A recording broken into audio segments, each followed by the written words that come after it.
the extraordinarily rapid decline in what we consider normal and acceptable within the political realm is astonishing. When I say rapid, I'm talking about the last 20, 30 years, right? Because, I mean, I remember when Dan Quayle misspelled potato on a blackboard at a school and everybody lost their mind, right? How the fuck do we have this guy as a vice president? He can't even spell potato, right? And you take a look at the shit that Trump says and does now, and you're like, I'd take Dan Quayle in a heartbeat. This woman here, this content creator, she reminds us of another political candidate and how little it took to end his political career. Well, his political ambitions above where he was.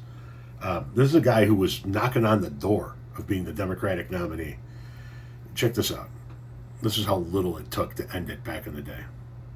Provide a little context to the people younger than me on this app as to just how off the rails American politics has been the past 10, 15, 20. In 2004, I was 10 years old. This is one of my first political memories.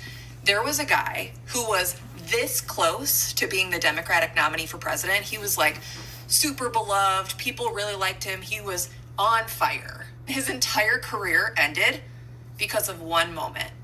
Everyone looked at this one moment and they're like, nope, he's done. Nope, this guy cannot run for president. He would not win. We are at a complete loss. And think about things that Donald Trump has said or done, or other politicians have said or done. I'm going to tell you what this Democratic nominee almost did that got him completely blacklisted from politics. I'm going to demonstrate it. Again, this is one of my first political memories. I remember turning on the TV and seeing that this was a huge tragedy, that this guy did this.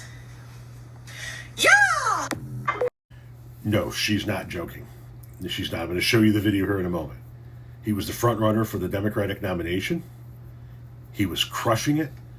This was a rally after he had just won one of the states, and he was going on this tirade about how we're going to go to this state and that state and this state and that state, and we're going to win here and we're going to win here, and then we're going all the way back to the White House and we're going to win. And it's the yee-haw at the end of this that literally ended him, because they isolated the sound from all the crowd and everything that was going on in the room. They isolated the sound, played it on nightly news, and that was it for him.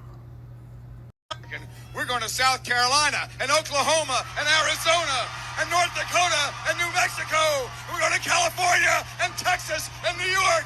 And we're going to South Dakota and Oregon and Washington and Michigan. And then we're going to Washington, D.C. to take back the White House. Yeah! That's it. That's all it took.